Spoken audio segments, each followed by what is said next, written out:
Good evening, Isaac. How are you?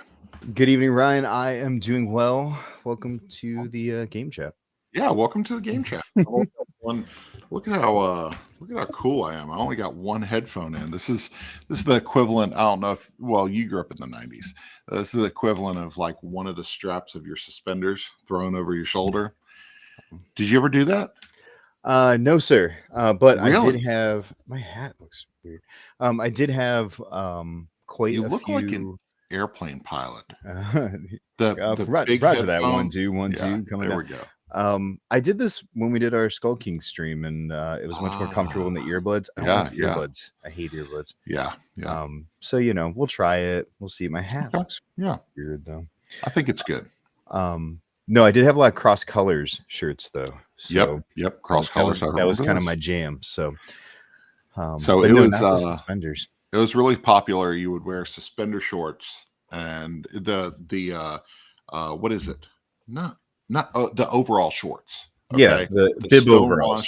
the stonewash overall shorts, and then you just unstrap one and throw it behind you and just let it hang. Like, you know what?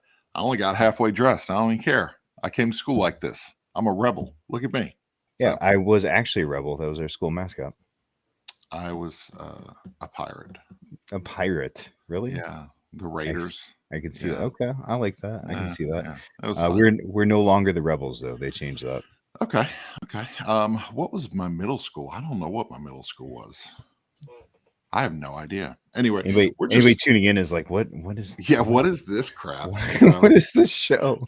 I usually enjoy a different type of crap on Monday nights, but What but they is have no this? guest.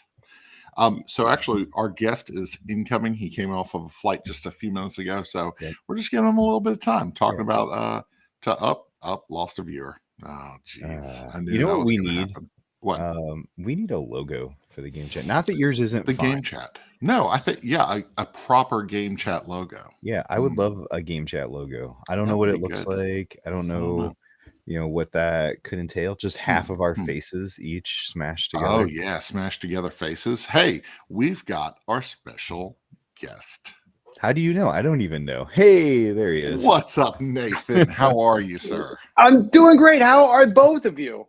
Good evening, Good. Nathan. I'm so glad that your audio works and we don't have to decode it and figure it out while we're live, So Yeah, good. I was skeptical myself, but thanks for being patient with me. I am just this second coming in the door from the airport, but very excited to Wow. be here, and thank you so much for having me as your guest. yeah, Thanks for definitely. making the So time for us.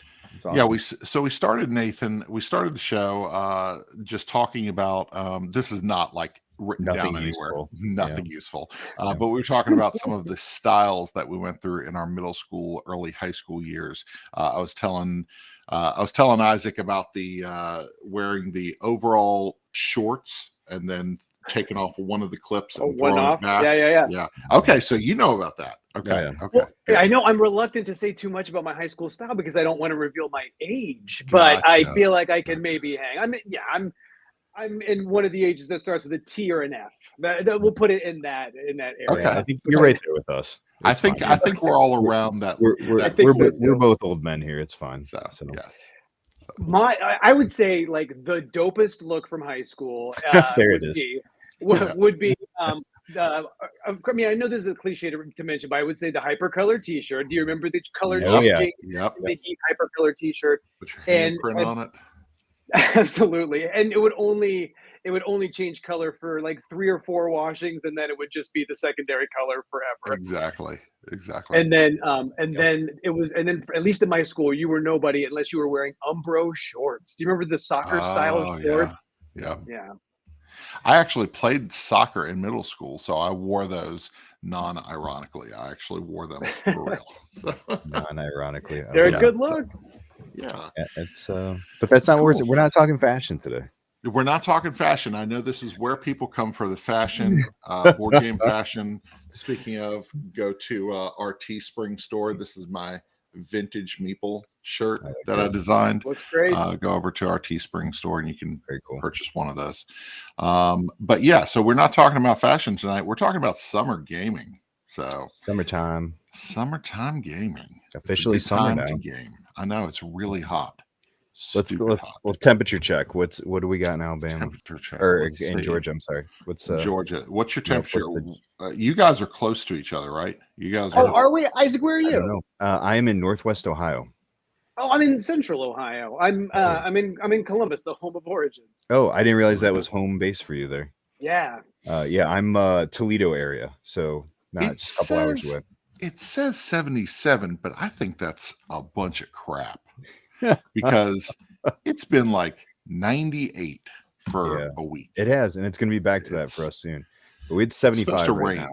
Okay, it's supposed to rain any minute now, so I'm very excited about that. So get some rain. Anyway, tonight we're talking about summer gaming, and your first question. What's your first question for us tonight, Isaac? Yeah, we love talking about games. We love talking about food also. That is my second favorite hobby, right? To gaming. No, food's my favorite hobby. But when it comes to summer foods, right? When you think summer food, barbecue, cooking outside, and your family get-togethers, reunions, church picnics, all those fun things, what's your summer food go-to? Like what's your favorite? Nathan, you can start, sir. Oh, this is me. Okay. Yeah. So summer food. Yeah. It's and I don't necessarily like to look at food seasonally. You know, I like to embrace all foods all seasons long. But I would say that my favorite summertime food, and I don't know if this is anticlimactic, but I love pasta salad. I can't get enough of it all summer long. I will tip over a paper plate with the amount of pasta salad that I will lop onto it. Yes. Yeah, so that's definitely my go-to because I feel like somebody always brings it to a barbecue. Yeah. And like sometimes it's like the creamy kind of ranchy kind, or sometimes it's like the vinegary kind with the olives. I love it all, and I will always go directly to town on it. I'm super glad that my son is a big pasta salad fan like me, because I will make a vat of pasta salad around this time of year and it just sits in the fridge. And so me and Josiah will snack on it for a week and nobody else touches it. So it's kind of nice. So it goes with everything. You can always put a little spoonful on the side. It's always perfect. I've been working on 2 or 3 different pasta salad recipes that I found online, just YouTubers that put stuff up there, and they've been pretty good. I will tell you, making your own mayonnaise is the way to go. I didn't know that made that big of a difference, but the last batch of pasta salad I made 2 weeks ago, I made my own mayonnaise, and that changed my life. So, like, you'll whip an egg? Yeah. So whipping it. So what this guy did was, it was an egg emulsion blender, right. avocado oil and garlic. And so, and 1 or 2 other little additives, but that was the majority of it. It was really, really good. So, anyway, all right. So mine, I would have to say corn on the cob. Corn on the cob is my go-to. If the grill's going, I got to get corn on the cob. I mean, I'll eat my weight in corn on the cob. I know it has no nutritional value, but it's like, whenever our family of 5, I go to the store and I'm like, what's a reasonable amount of corn for 5 people to eat? 12 pieces. That makes sense, you know? So corn on the cob is my go-to. And then fruit pizza. Do you guys enjoy fruit pizza? I do. Giant cookie, and then you ice it and then put all kinds of fruit all over the top. So I do enjoy those. Yep. What Brian, will you ever, oh, so go ahead. When you say 12 pieces of corn, 12 whole corns or 12 half? Like, no, not the halves, man. You got to go full on, get the whole corn. Yep. It's a fair amount of corn. Yeah. I was going to ask, on your fruit pizza, will you do a pattern? Will you just do like spirals, or will you do like an American flag with the strawberries and the bloobs?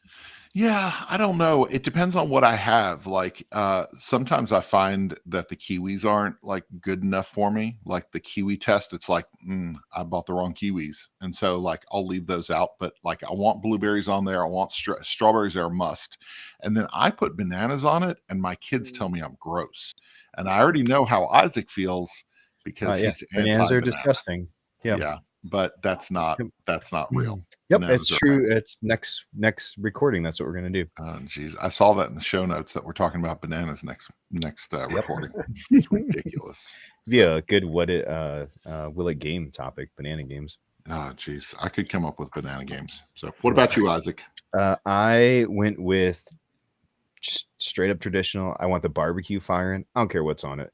Okay. Hamburger, hot dog, something off of the grill, right? Because we don't grill in Ohio in December, right? So the grills kick in the summer, spring, summer into the fall. But also, I want the juiciest fresh watermelon, right? The big old get the right one. Yes. When you've got good watermelon, I won't stop eating it. Yeah. Right. Yeah. And you need that nice. And that's another thing too. It's so weird, like the things you learn on TikTok, right? I learned like the things you look for in a watermelon. Why you do want a little yellow on one side. Yeah. And you want, a firmness, but also the tappings. Like it's so like you go and you look and you check, you're like, oh, this actually checks out. This was a good watermelon. Yeah. So watermelon's the best.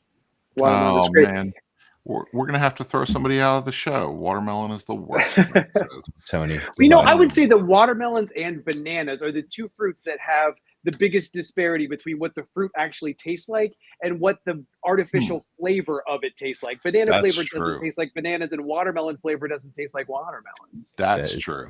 That's true. I hate watermelon flavored candy. In fact, the only artificial watermelon flavored thing I like is the Mountain Dew. That's good. Major melon. Major melon is so good. Yeah. But not all food talk today. We are going to talk about some other things. Absolutely. So our next question, you want to throw it out there when it comes to like going to these picnics, going to these get-togethers. Like board games are good. I bring board games. We're going to talk about some of the games you can bring to these things, but there's also outdoor games that get played, right? The games we play in the yard, the games we play around a net or with a ball or with something in the yard with friends. What are your favorite outdoor yard games? Do you want me to go first? I will say what mine is, because it's very. In my family, we love can jam. Do you guys know this can jam? Yep. Where there's two Nate, you want to go first? Cylinders. Oh yeah, did I? I think Ryan might be delayed on us just a smidge. Well, Ryan, I was talking about the game of Can Jam, which I think is a new classic. It's two teams of two, and you will both stand at opposing ends of the yard. And there is a cylinder that has a slot in it, and you will throw a frisbee toward your teammate, and they will slap it down into the can, and it feels like absolute heaven when you get it into that can. It's such a delightful game. Can Jam's so good. Yeah. I enjoy that. It's usually at every get together party. Somebody's playing it. Somebody's got one out, and it's easy to play but hard to master. Right? Yeah, absolutely. My friend John brings that everywhere he goes. So I feel like, in fact, my friend John has this interesting thing for when birthdays come around. He has the mystery birthday bag. It's a giant gift bag that has things that he found, really unique things that he found at thrift stores, things that he has had before that he really enjoyed but was going to get rid of. And so he brings it over to you on your birthday, and you lay it out on the table and you choose any item that you want. I've gotten everything from like a PS4 game that I really wanted that I never ended up buying. And then this year he had a miniature Can Jam that is for the tabletop. And so it sits about this high, and it's a mini disc. It's amazing. So I love it. Does it work with the slapping? Yeah, you got to smack that thing down hard. Yeah. Okay. Yeah, it works. Wow. I love that idea. That's so fun. Yeah. So it's tabletop Can Jam. So I would have to say cornhole. I don't play cornhole a lot, but when I do get to play, I really enjoy it. And then badminton. When I was a kid, I think every summer was badminton for me. Like I would just go out in the backyard. We'd have a badminton thing set up. And it was one of those cheap ones from Walmart or Kmart or whatever. And I loved badminton growing up. So. Yeah, it's again, straightforward. Everybody plays it. Everybody knows how to play it, right? It's easy to do. I went with I just love getting football out, tossing it around. Sometimes you actually play. Sometimes it's just, just chatting and throwing it, whether it's on the beach, whether it's in the backyard, right? We go to this huge open field behind a school, usually to watch 4th of July fireworks. Nice. And usually we take a couple frisbees, a couple footballs. People are just out there having a good time. But another one that's been introduced to me in the last couple of years I really like is Cube. I don't know if you guys have played Cube at all. It is based on an old, I believe it's Viking game, where you've got these wooden little like monoliths, and you've got these sticks that look like batons. They're all wood, and you're tossing them, trying to knock over the other person's little monoliths. And as you knock them over, they have to set them up. So the more of your opponents you knock over, they have to knock over more to get there. So you're trying to basically give them more pieces to knock over, you less pieces. And then there's a middle piece that if you hit it, the game ends before the end. But the interesting thing with it, well, it's a skill game, right, as far as dexterity, but it was based, the original game, the little towers were human skulls, and the pieces you threw with were femur bones. And so that's how these Vikings played this. Now it's much more, docile of a game. A little less war inducing. But it was a fun. We've had a lot of get-togethers here recently, and it can play up to like 8 people and get them all involved and have a good time with it. So it's a fun one. Yeah, enjoy that. That's good. Horseshoes. Actually, it's kind of funny. Horseshoes. We when the pandemic hit, we were trying to get outside a little more just because we didn't, and so we've got a small backyard here at the house. I set up some horseshoes with the kids, and I just remember before it got too hot, that first spring. I mean, it was just nice getting out there and throwing horseshoes in the backyard. We didn't have sand and all that stuff, but I mean, we just made it work in the small backyard we have. So it's awesome. A game we played a lot when I was a kid, and I don't see it too much anymore. We played a lot of croquet in the yard. Did you have croquet sets, mallets around the yard? We loved playing that. I never actually knew how to play, but I would just smack the crap out of the ball and like 100%. hope it goes through. I never knew how to, but I liked it. So we got a yo from somebody. Have no got a idea. Yo. So Facebook user. There we go. So. Thank you, yo, whoever you are. You have to tell us who you are. So. And thanks for using Facebook, of course. Facebook appreciates you. So, so what about games that you remember playing during the summer break as a kid? So, summer break, kids are on summer break right now. They're laying around the house sleeping until 11:30 in the morning and getting up to do the dishes as late as possible. What were some of the summertime games when you were out of school that you enjoyed? Board games. So I grew up with 3 brothers, and so I was the third of 4. And we didn't have a ton of games. We played a lot of cards, but the games we did have were games that our uncles bought for us for Christmas. Like, this is a present for the boys, and we played a lot of Kismet, which I don't know if you know. It's kind of a Yahtzee clone.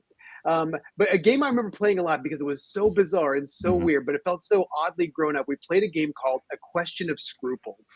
Do you know this game?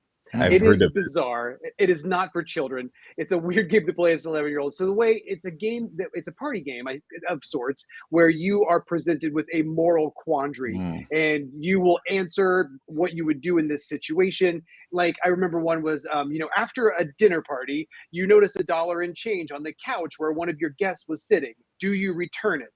And you have to answer if you would or not. Yeah.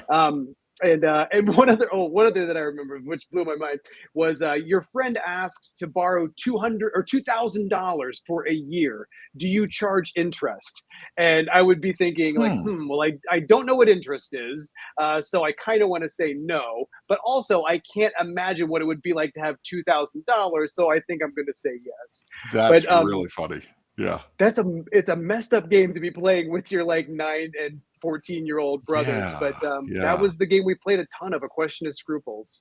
That's interesting. Yeah, I've never heard of that one. So I just looked it up to make sure I remembered the right game, and I have this somewhere in my basement. I have a bunch of random garage sale party games that I've gotten over the years, and this is definitely.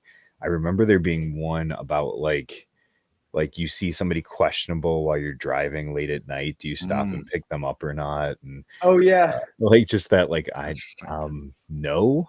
Probably. Yeah. That's funny. That's cool.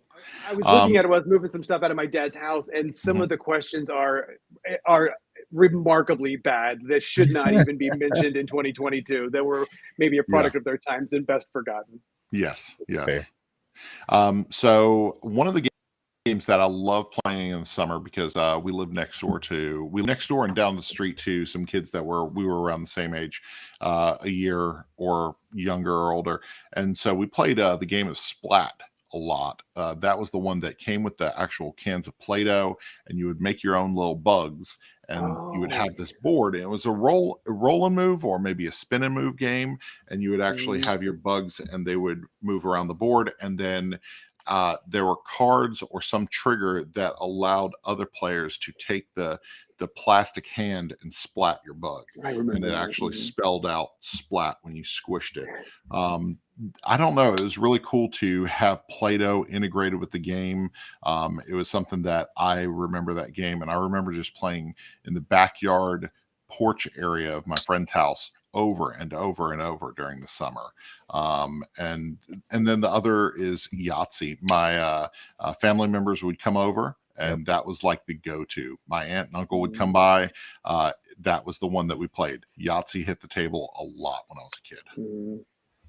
Yeah, Yahtzee was definitely high on my list. You mentioned that Play-Doh game. There's a game I saw, I think it was again on TikTok, on this vintage board game thing. It was a grape one, and I was like, oh man, I'd love to get that.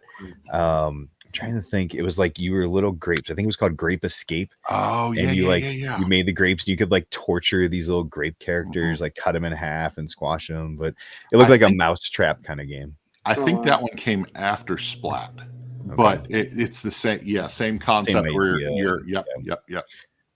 But other so Yahtzee was definitely high. The other one I remember playing a ton. I recently my parents gave me our copy growing up. It has no lid anymore. It's just like the game pieces in the taped up bottom, and that is Racco, right? And I can't even tell you that I even faintly remember how to play Racco. I just remember we played it a ton.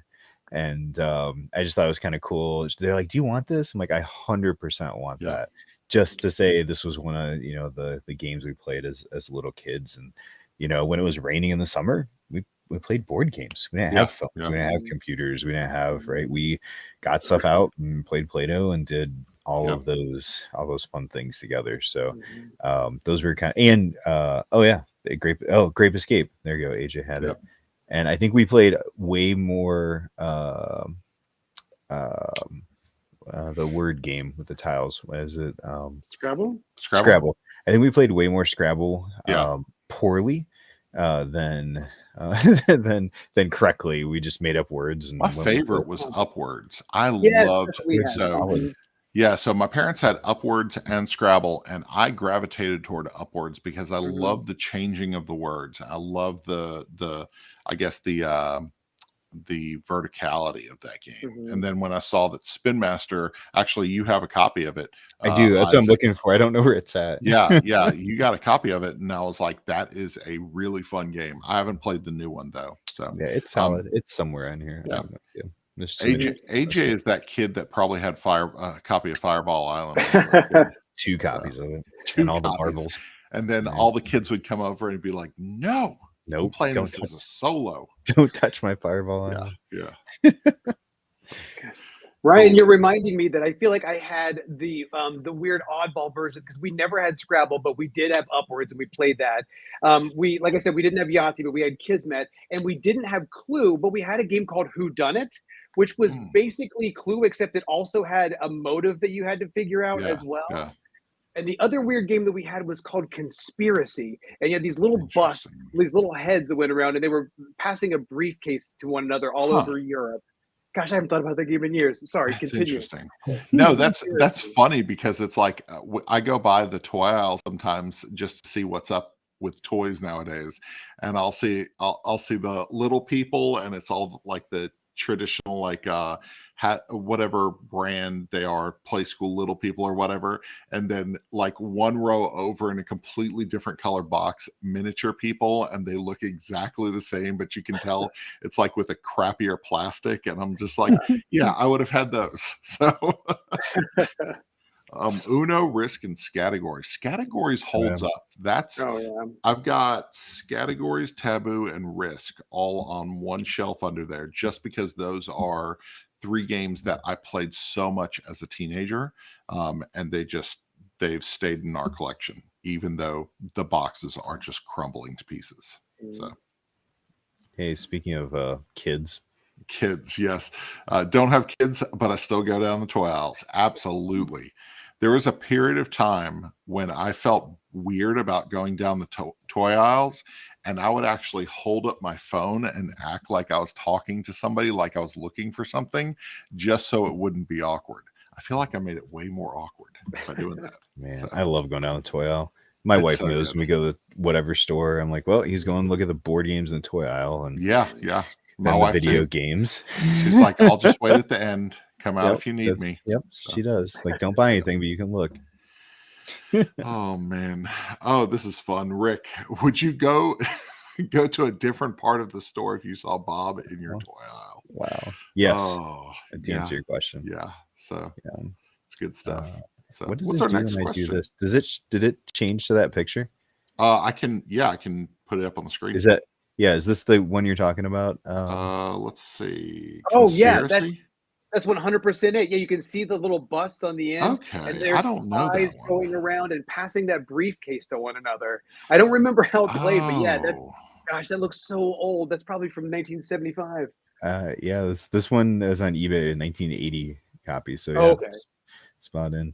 Did Restoration Games redo that? Ooh, I think they did. Oh wow. Yes. So here, I'm sending you a link. Go ahead and pop that one up. And they redid that game because I remember I have no connection to that game, but Restoration Games redid it years ago. Yes, 73. So 1973, designed by Dr. Eric Solomon. So yeah, there you go. I have no idea. Maybe it's a decent game. So yeah, they definitely do a solid job with what they put out there. So. Yeah. So there we go. You relive your childhood. There we go. So. As if that's not what we all do every single day. But 100%. Yeah. So cool. All right.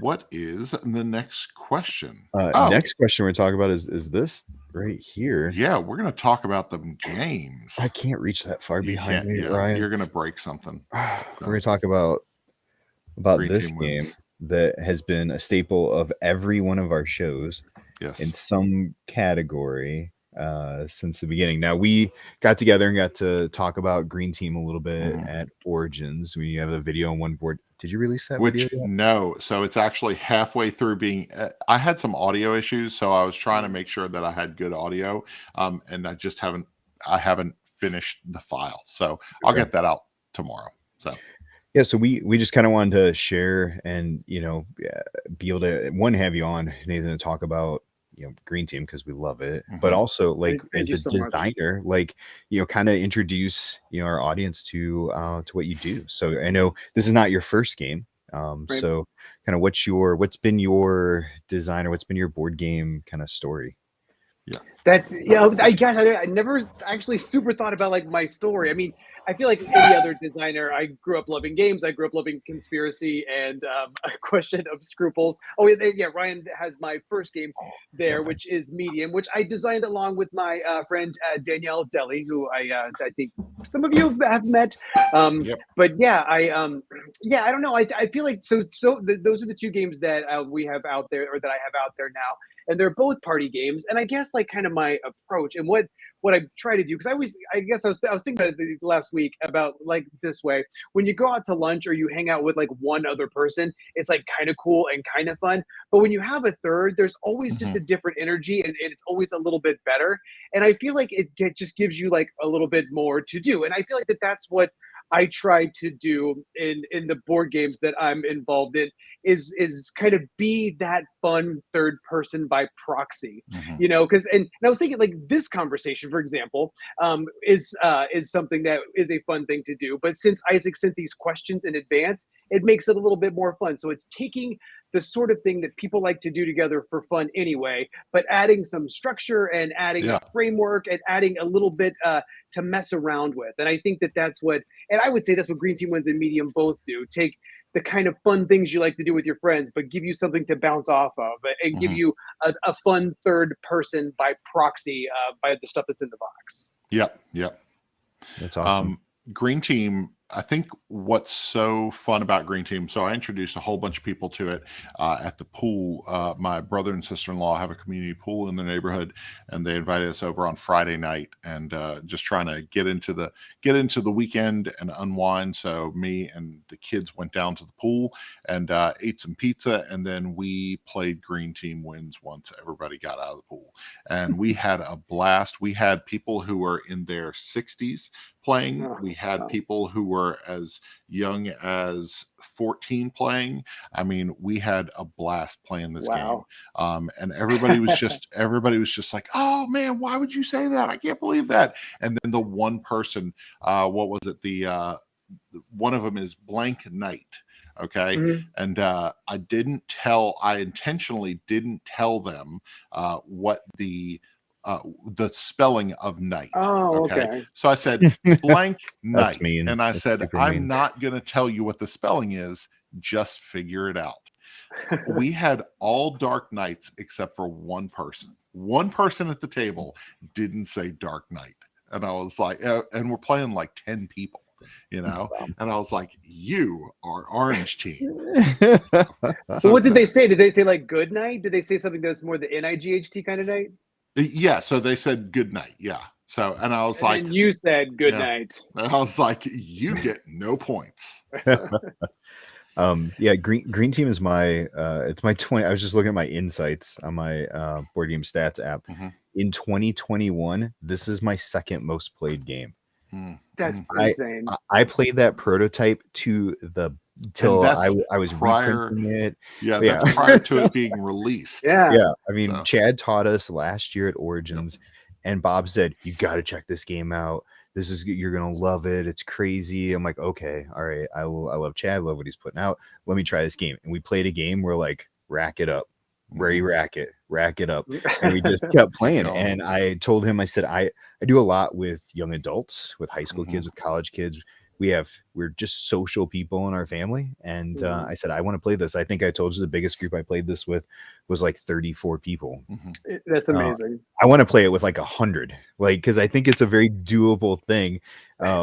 Because you like split the room, like Green Team go that way, Orange Team go this way, and just the shuffling around of it. But there's just something there's something about it's social and it's fun, but it's the discussion on the front end and the back end of the questions, right? That really make this thing shine. Like we had an argument between 2 or 3 college students that went on for weeks about one of the this or that. And I think it was like the imagination or trying to think of or courage, imagination or courage. And and they're like, you can imagine to be courageous or you need courage so you can be like, it was just this back and forth. And it was fun to see, the debate, the discussion of it. But my favorite. I always think the best party games are ones that were only like a third of your time you're looking at your cards or looking at your components. I mean, the more you can be like looking at, having the conversation with your friend, that makes a real party game. Yeah.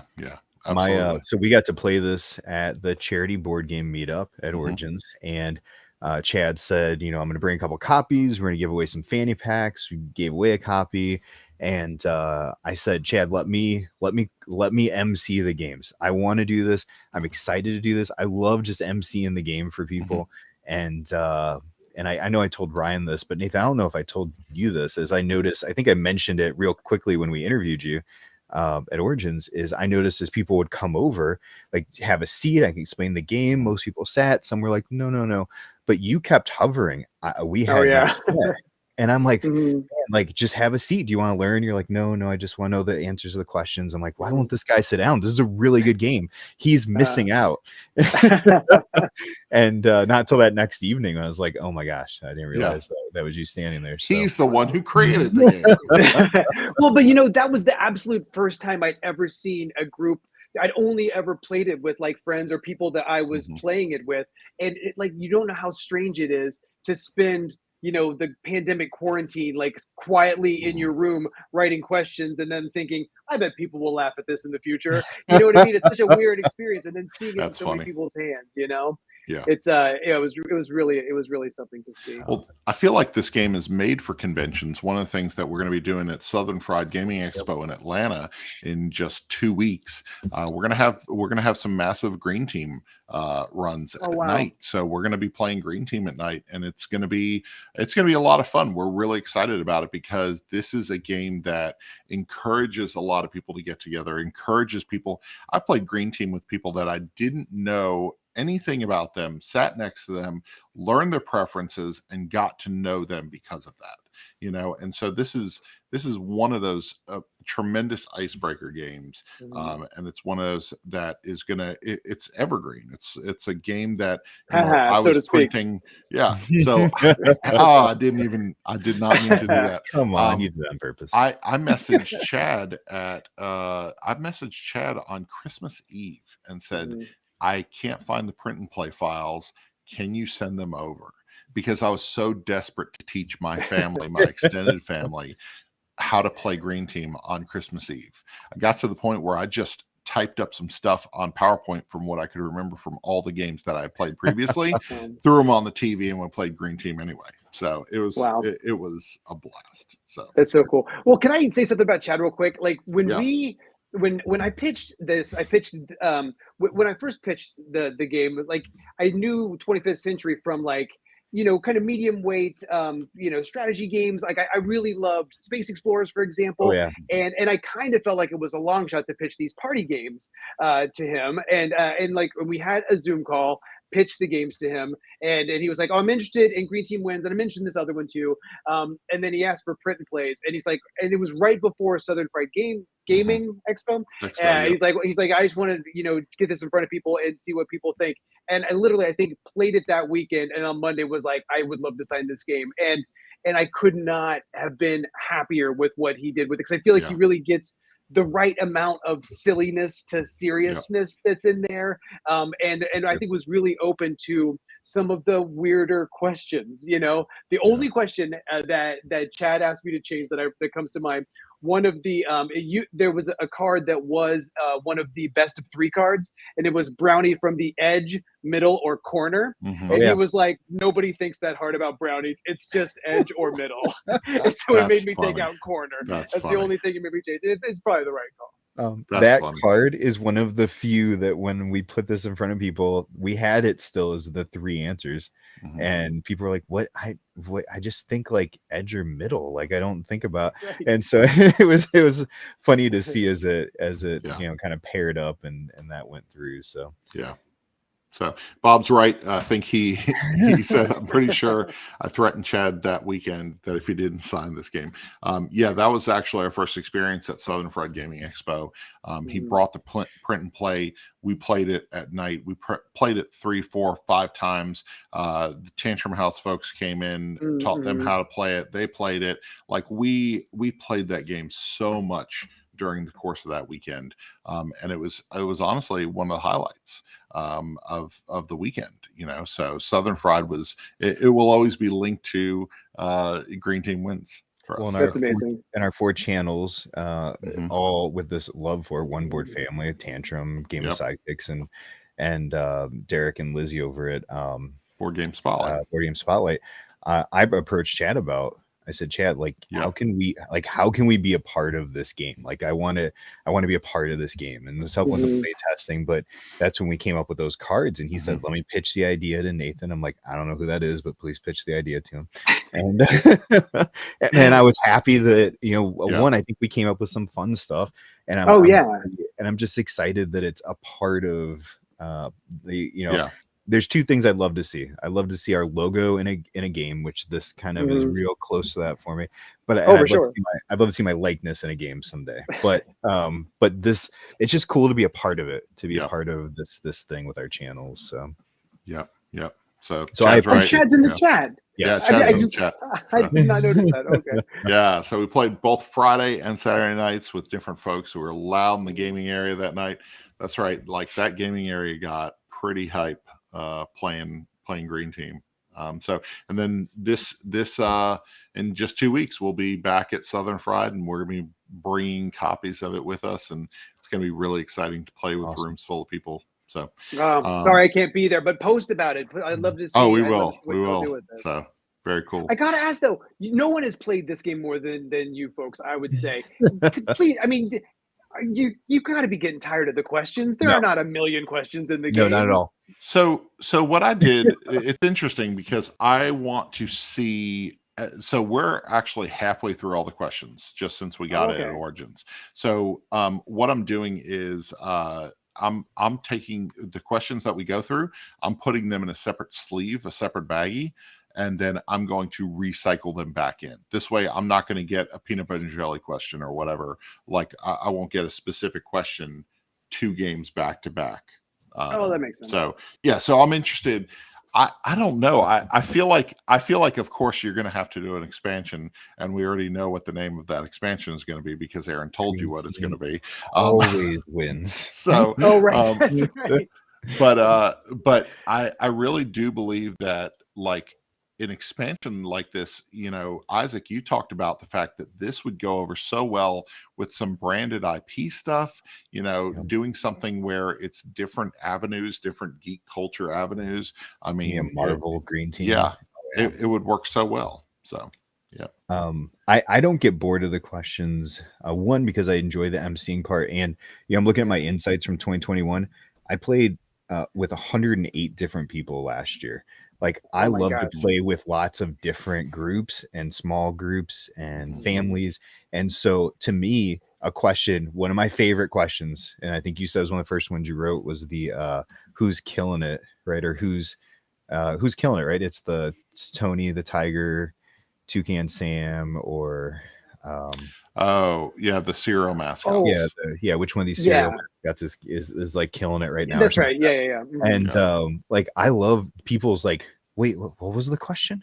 How am I supposed to answer that? What does that even mean? Like, no more context. Who's putting in the effort? Who's putting in the effort? That's right. So I love putting that in front of so many different people, you know, and people react differently to these questions. Like, even though Tony the Tiger is the only answer.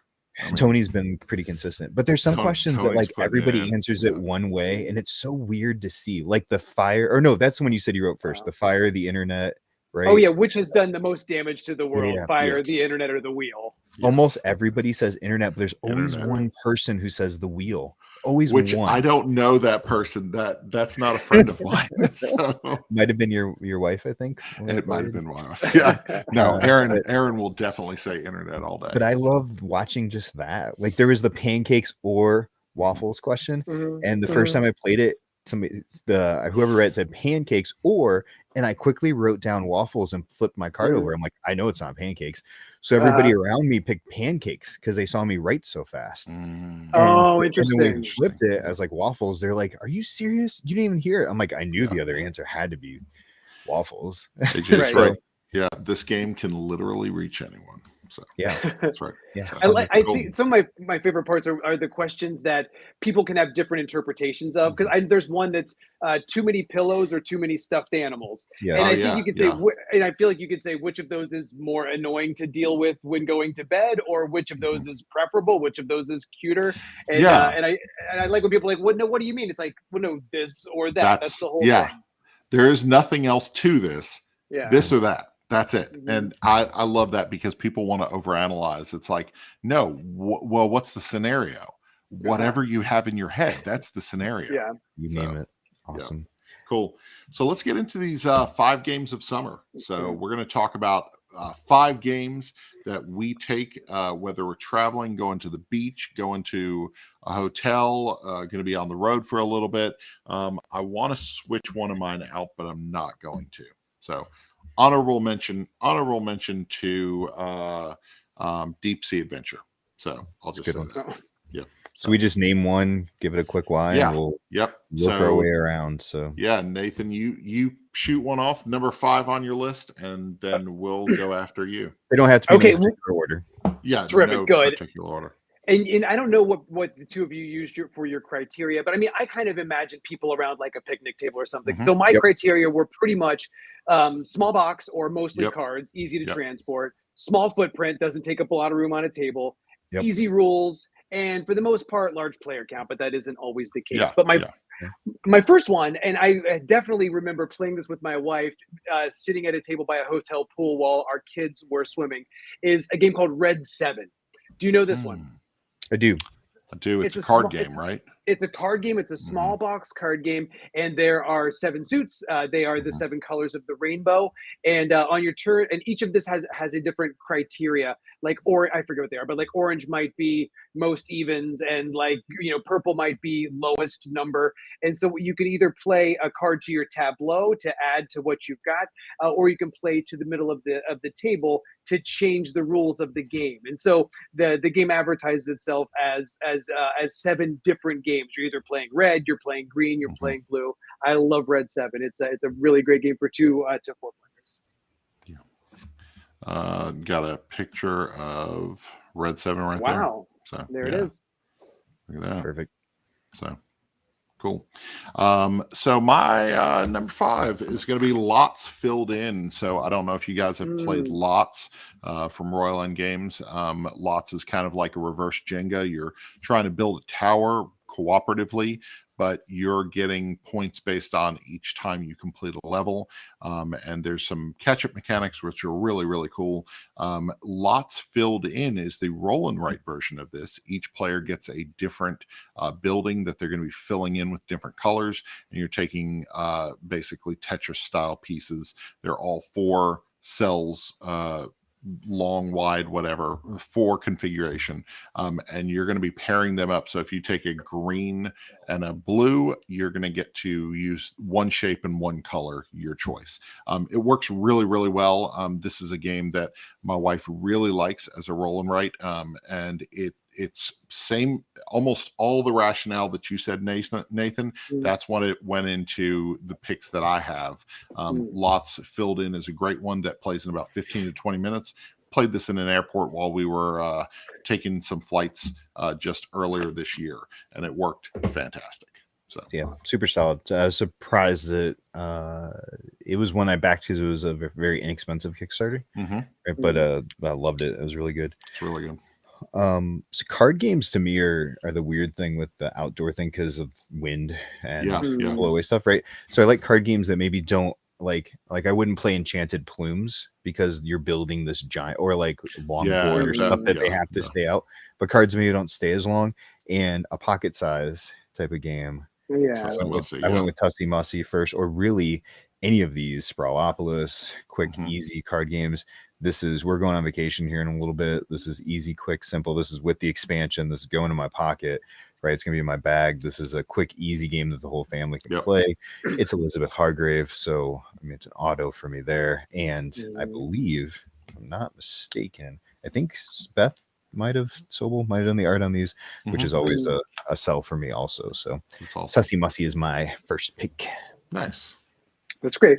I haven't played that one either, but it's one I hear talked about a lot. And actually, there's so many of those 18 card games that I'm like, oh, I should check that out, and haven't done so yet. So take a look. My second game is another card game. It is a drafting game called Boomerang. I don't know if you know this Boomerang. I love Boomerang so much. It's so simple. It is a drafting game where you are visiting Australia. And so on each card, there is one of the provinces of Australia. There is, an animal of Australia. Anyway, and what you're going to do is you're drafting all of these cards by passing them around the table. And there's a kind of a fun gimmick where your first card has to be lower than your last card, because that's your boomerang card, like you're throwing it around.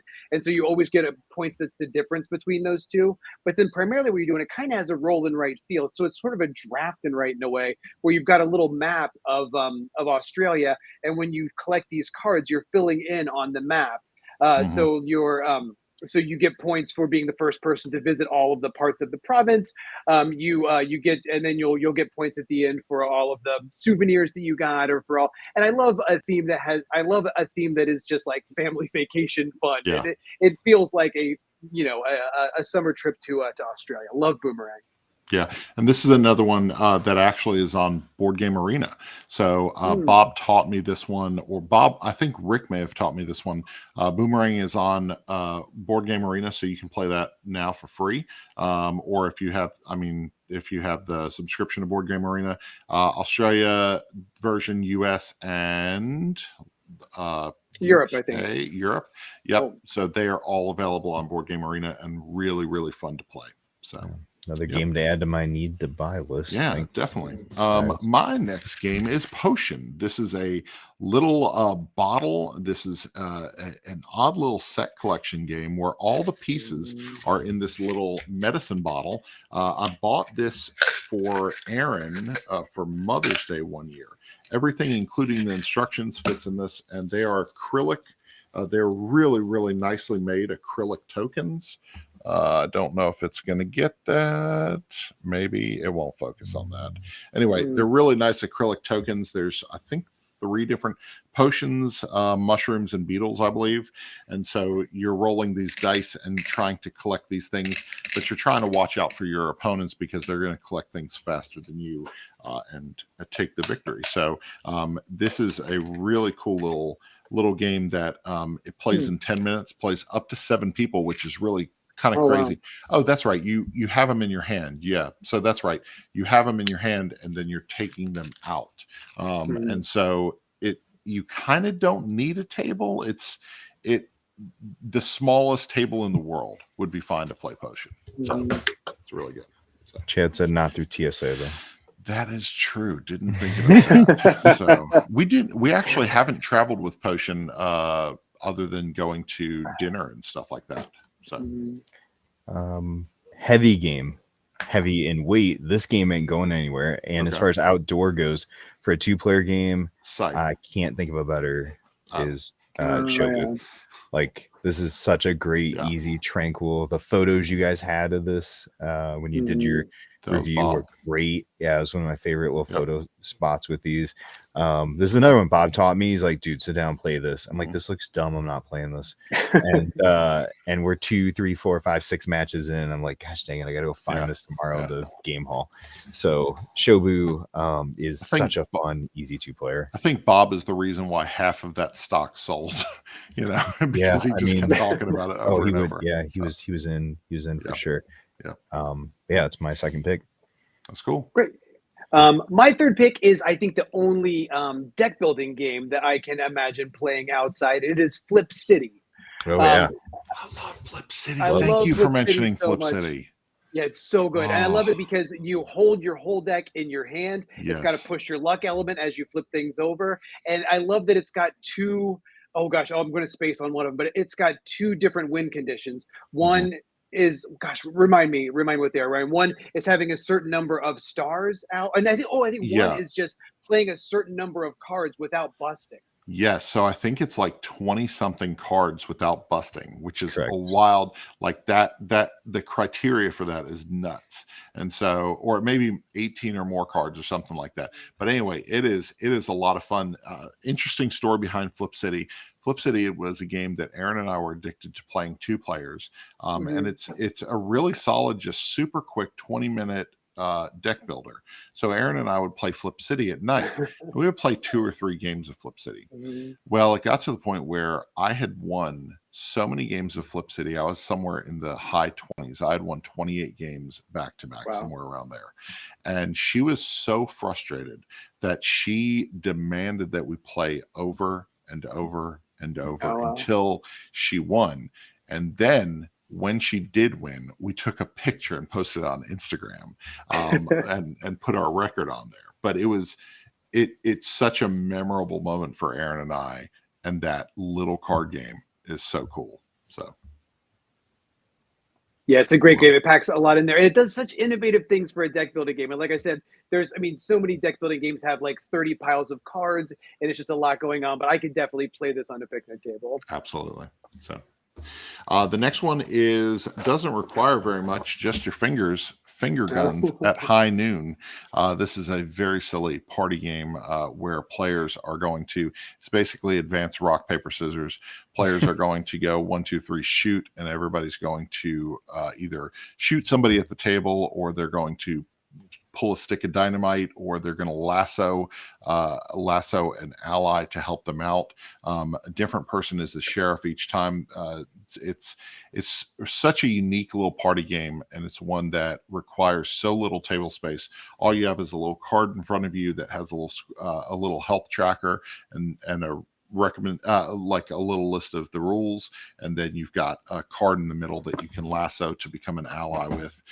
It's a lot of fun. It is one game that it's a party game that doesn't get enough credit, and as long as you got your hands attached, you can play Finger Guns at High Noon. So it's a very specific criteria, sir. I know. I don't know.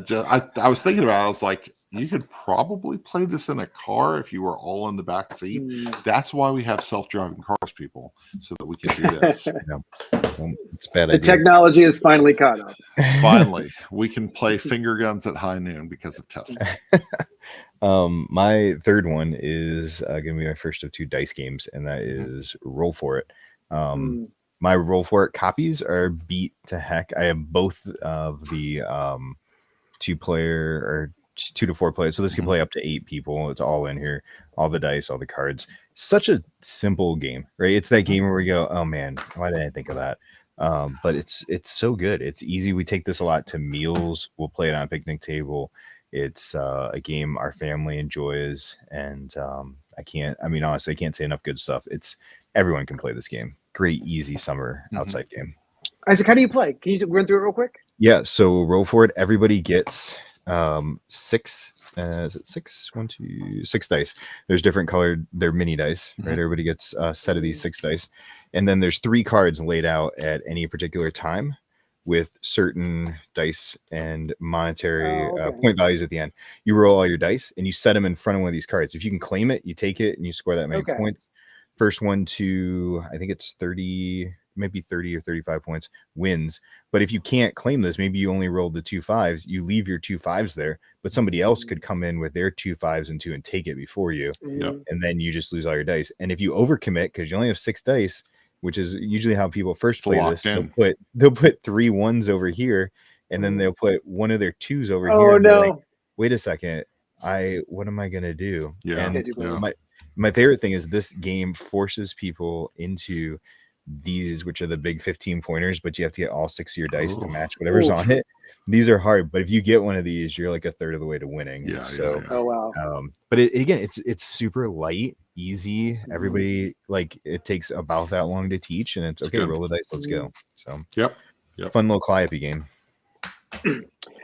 Great. So my fourth game. Wait, is that where I am? Yes. My fourth game is, and I feel like maybe I came from this a different way, because I feel like all mine are like small box card games, but that's what summer feels like to me. Like when we travel, we go on vacation, I get one of those. I've never bought a baseball card in my life, but I have those long white boxes from the baseball card shop, and I just fill them with as many card games as I can, and that's what we play. Perfect. And one that we play, I grew up playing a lot of euchre, I grew up playing a lot of spades, and so one of the most mind-melting trick-taking games that I play now is the Bottle Imp.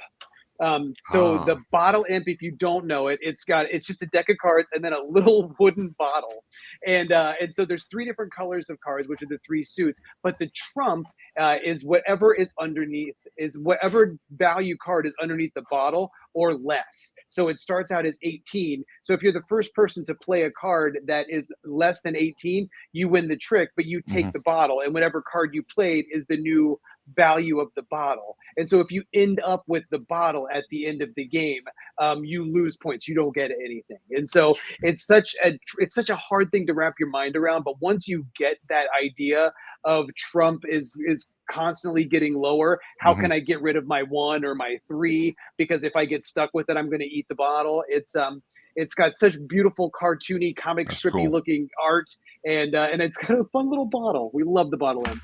That's really cool. I know of the game. I've never actually played the bottle imp though. Yeah, that's cool. Yeah, you can see the little bottle at the top there. Nice. There you go. Cool. So my fourth game, Panic Island from Blue Orange Games.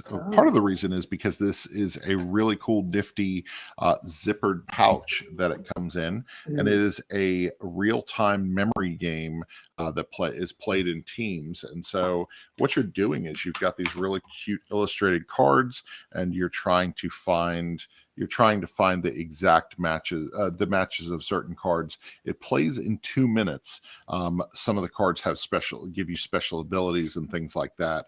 But it's you run into hazards. And what's cool about it is, if I'm remembering it correctly, there's actually almost like a campaign to it where you can throw in, okay, if you want a little more difficulty, throw in this card. If you want a little more of this, do this. And then at the end of the game, you're basically trying to beat your old highest score. We have actually never gotten past 7 points, which is novice chiefs. So not very good at all. So, and it comes with a little sand timer. We've played this one, beachside-ish, coming off the beach, and it's such a great portable game. And if you're playing with kids, I think this is definitely a game. I've never heard anybody talk about it, but Panic Island is really cool. It's in a tin. So that's a tin right there. It's really cool. It's throwing this in a bag and playing this with kids is a lot of fun. So is a zipper tin? Huh? Yeah, it's a zipper on a tin, and then it's got a little carrying strap right there. What a weird combination. I've never seen a zipper tin before. Blue Orange Games and Old Chap Games. And it plays up to 8 players. That's the other thing. Yeah. If you want to play solo, do that. Number 4 for me is my favoriteest of favorite card games for a group of update people. In fact, we just played recently, Ryan, and that is Skull King. Oh yeah, you can't go wrong. Right, this game is top to bottom. And again, like I said, I don't like games where cards are blown around. This could definitely get there a little, but for the most part, cards are on and off the table pretty quick, mostly in your hand.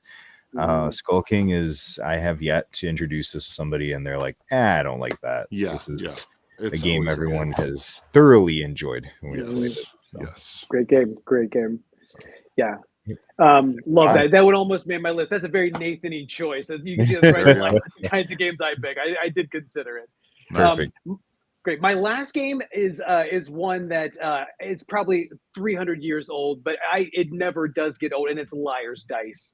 We love Liar's Dice. If you don't know it, everybody has a cup. Everybody has I forget how many dice you start with. You start with 5 dice. You shake up your cup. You put them down. You peek at what you've got, and then you go around the table, and you based on what you know that you have, you say there are 3 4s on the table, and you go around until someone challenges you. If there are 3 4s on the table, the person who challenged you loses a die. Yeah. Anyway, I feel like maybe it was played in ancient Egypt and on pirate ships and in Viking towns, and definitely at my picnic table every chance I get. Liar's Dice, cool. Awesome.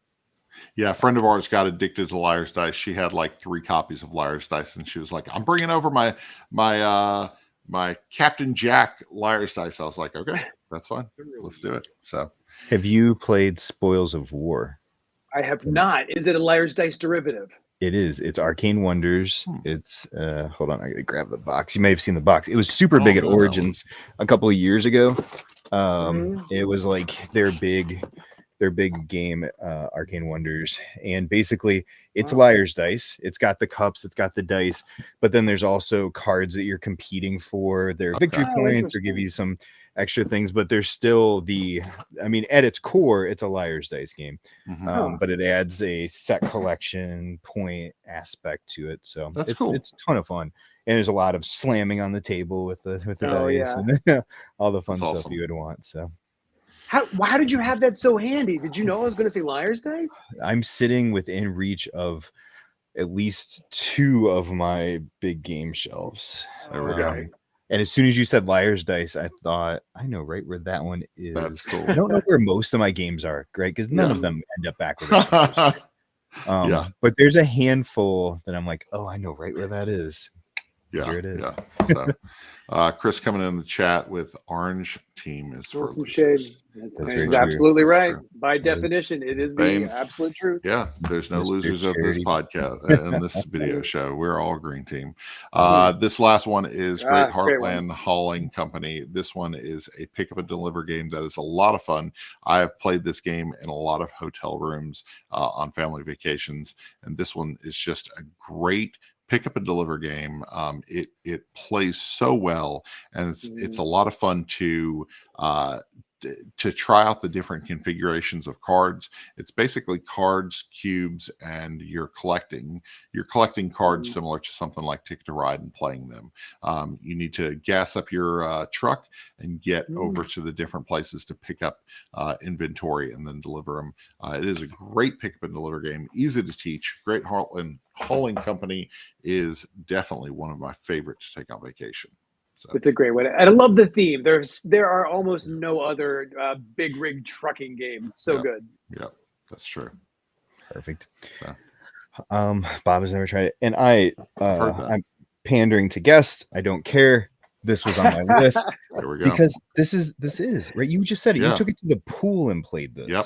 I played it at the pool, man. How easy. Like, we can go to the park, sit on the grass. No one needs a writing surface. No one needs a table. And this is easy, I will tell you, when somebody rested their board against their wet swimsuit, did I get mad? No.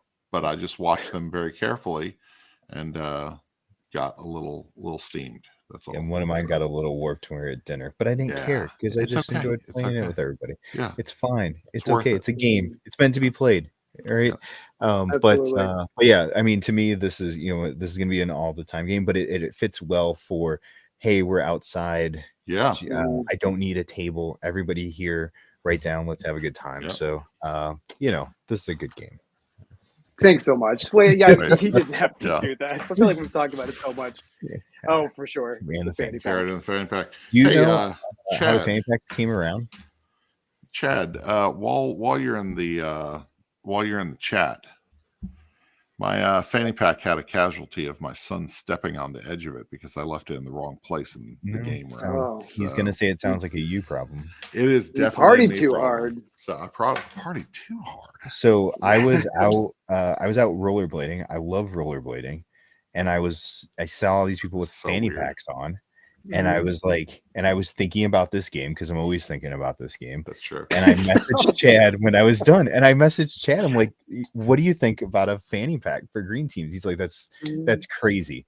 And like literally 4 hours later, he's like, "Here's the mock-up for the the fanny pack." I was like, I'm telling you, that style, the 90s style, like just begs for it. Like, and this style was our jam. We're talking about what we wore. Like, man, we saw, this is what we grew up with, right? This is what the floor of the roller rink looked like where I went, right? This is what we saw in the arcade, right? And so. I love the style. I love so many pieces just fit perfect. Yeah. Oh yeah. Cool. Well, if you're at a convention this convention season, be sure to grab a game of Green Team Wins because it will definitely be being played. So we're gonna skip what we've been playing just because we're like an hour and 10. Yeah. Oh, sorry, Nathan. It's been fun hanging out with you. No, this is all us. We love hanging out with you. So I love hanging out with you. I couldn't believe you asked me. That's good. So Nathan, where can people find you online? Like on Twitter, probably mostly it's Storm Chaser Game on Twitter due to character restrictions. And I think that's the main place. And you can find me in Columbus, Ohio, if you want to come by my house. I live on Blue Jay Drive. That's kind of a weird thing, but that's fine. Yeah, that's fine. So my wife was his address. Yeah. This is the address right there. No, my wife was stalking we watch a YouTube cook YouTube chef, and he lived in Macon, Georgia, which is where my in-laws live. And Erin knew where he lived. She was like, we watch his cooking show. Do you think we should just like pass by his house and just be like, hey, what's up? We really like your stuff. I know you have like 7 million followers at this point. He moved to Tennessee now because he actually has like money. But we did, almost drive by his house. Like a bunch he of wouldn't put freaks. it out there if he didn't want guests. That's why. I mean, well, no, Erin looked you embrace it up. Your audience. Erin looked it up. Erin tried to find it. So she was like, that house looks familiar. So anyway, it was fun. That's awesome. You can find us at One Board Family all over the place. Go to oneboardfamily.com. We actually have a full review of this wonderful little game right here, Acropolis from Gigamech. You snuck in what you're playing. That was. Hey, get yours ready. Get yours. Sneak yours in. I don't know where it went. Oh, jeez. I still regret not picking that up. Looks like a great game. It's real good. So I just published the review this morning. So head over to oneboardfamily.com and check it out. Fair enough. Right. Yeah, we're over at all the things Gaming with Sidekicks, Instagram, Twitter, Facebook, MySpace, TikTok. Come find us at all the AOL, IM. We're Tumblr, all those things. We just posted our review for Tree Blocks, which is a fun little asymmetrical 2-player game that found somebody in the media chat on Facebook was like, hey, we'd love to get some eyes on this, and we love 2-player games, my wife and I. So it was a lot of fun. The components look really cool in that game. So, it was fun. It was different. So very cool. Nathan, thank you so much for joining us. Isaac, Absolutely. Ryan, thank you so much for having me. It's always a blast hanging out with you, and it's great to see so many wonderful names in the chat of other beloved folks in the community. So thanks from the bottom of my heart for having me on. Absolutely. All right, you all have a great night. See ya. Bye-bye.